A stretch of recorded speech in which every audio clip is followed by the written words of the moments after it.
നമസ്കാരം. രാജ്യസഭയിലും ബി.ജെ.പി. ആധിപത്യം നേടും എന്ന സൂചനകളാണ് പോയ മണിക്കൂറുകളിൽ ദേശീയ രാഷ്ട്രീയം നൽകുന്നത്. 245 അംഗങ്ങളുള്ള രാജ്യസഭയിൽ ഒറ്റയ്ക്ക് ഭൂരിപക്ഷം നേടാനുള്ള നീക്കത്തിലാണ് ബി.ജെ.പി.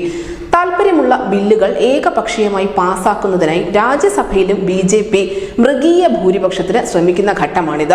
56 രാജ്യസഭാ സീറ്റുകളിലേക്ക് കഴിഞ്ഞ ദിവസം നടന്ന തെരഞ്ഞെടുപ്പിൽ കോൺഗ്രസിനും സമാജ്വാദി പാർട്ടിക്കും സ്വാഭാവികമായി വിജയിക്കാൻ കഴിയുമായിരുന്ന 2 സീറ്റുകൾ ക്രോസ് വോട്ടിംഗിലൂടെ ബി.ജെ.പി. സ്വന്തമാക്കുകയും ചെയ്തിരുന്നു.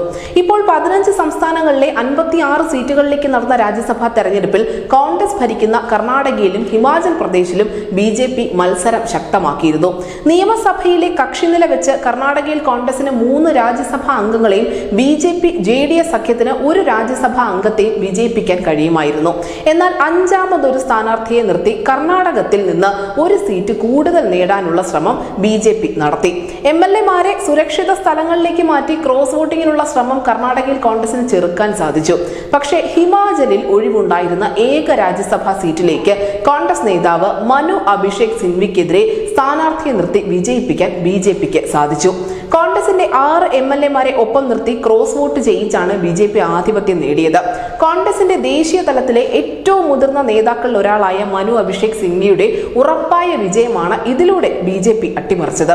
ഇതോടെ ഹിമാചലിലെ സുഖ്വീന്ദർ സിംഗ് സുഖു സർക്കാരിനെ അസ്ഥിരപ്പെടുത്താനും ബി.ജെ.പിക്ക് സാധിച്ചിട്ടുണ്ട്. കടുത്ത രാഷ്ട്രീയ പ്രതിസന്ധിയിലൂടെയാണ് ഹിമാചലിലെ കോൺഗ്രസ് ഇപ്പോൾ കടന്നുപോകുന്നത്. മുഖ്യമന്ത്രിയെ മാറ്റി ഇടഞ്ഞു നിൽക്കുന്നവരെ അനുനയിപ്പിക്കാൻ ഡി.കെ. ശിവകുമാർ പുറപ്പെട്ടിട്ടുണ്ടെങ്കിലും ഈ നീക്കം വിജയിക്കാൻ സാധ്യത വളരെ കുറവാണ്. കാരണം മുഖ്യമന്ത്രിയെ മാറ്റിയാൽ ബാക്കിയുള്ളവർ ഇടയുമെന്നത് തന്നെ. അക്ഷരാർത്ഥത്തിൽ ചെകുത്താനും കടലിനും ഇടയിൽപ്പെട്ട അവസ്ഥയിലാണ് കോൺഗ്രസ് നേതൃത്വം. ചെകുത്താൻ നിലവിലെ ഹിമാചൽ മുഖ്യമന്ത്രിയെങ്കിൽ പ്രക്ഷുബ്ധമായ കടലെന്ന് വിളിക്കേണ്ടത് പ്രതിഭാ സിംഗിനെയാണ്. അതെ, പ്രതിഭാ സിംഗിന്റെ കൈകളാണ് നിലവിലെ രാഷ്ട്രീയ നീക്കങ്ങൾക്ക് പിന്നിൽ. ആരാണ് ഈ പ്രതിഭാ സിംഗ്? 6 തവണ ഹിമാചൽ ഭരിച്ച വീർഭദ്ര സിംഗിന്റെ വിധവയാണവർ.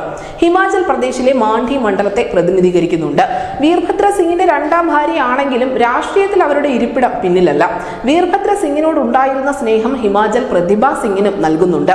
സാരിത്തുമ്പിൽ കുറെ അധികം എം.എൽ.എമാരുമുണ്ട്. പ്രതിഭാ സിംഗിനെ മുഖ്യമന്ത്രിയാക്കുമെന്ന് അവകാശപ്പെട്ടാണ് കോൺഗ്രസ് ഹിമാചലിൽ വോട്ട് പിടിച്ചത്. പക്ഷെ അന്ന് കോൺഗ്രസ് അതിബുദ്ധി കാണിച്ചു. ബി.ജെ.പി. കണ്ണുവച്ചിരുന്ന സുഖുവിനെ മുഖ്യമന്ത്രിയാക്കി ബി.ജെ.പിക്കും പ്രതിഭാ സിംഗിനും സർപ്രൈസ് കൊടുത്തു. ആ കോൺഗ്രസിന് ഇപ്പോൾ പ്രതിഭാ സിംഗിലൂടെ ബി.ജെ.പി. കൊടുത്തിരിക്കുന്നത് ഒരു വലിയ ഷോക്കാണ്. കേരളത്തിൽ ഗൗരിയമ്മ മുഖ്യമന്ത്രിയാകുമെന്ന് പ്രതീക്ഷിച്ചിരുന്നപ്പോൾ നായനാർ അധികാരത്തിലേറിയതുപോലെയായിരുന്നു ഹിമാചലിലും സംഭവിച്ചത്. പ്രതിഭാ സിംഗിന്റെ മകനും നിലവിലെ എം.പിയുമായ വിക്രമാദിത്യ സിംഗിനും മുഖ്യമന്ത്രി മോഹം ഉണ്ട് എന്നത് മറ്റൊരു സത്യം. ഹിന്ദി ഹൃദയഭൂമിയിൽ കോൺഗ്രസ് അധികാരത്തിലിരിക്കുന്ന ഏക സംസ്ഥാനമാണ് ഹിമാചൽ പ്രദേശ് എന്നോർക്കണം. ഹിമാചലിലെ 68 അംഗ നിയമസഭയിൽ 40 എം.എൽ.എമാരാണ് കോൺഗ്രസിനുള്ളത്. 3 സ്വതന്ത്രരുടെ പിന്തുണയും കോൺഗ്രസിനുണ്ട്. 25 അംഗങ്ങളാണ് ബി.ജെ.പിക്കുള്ളത്.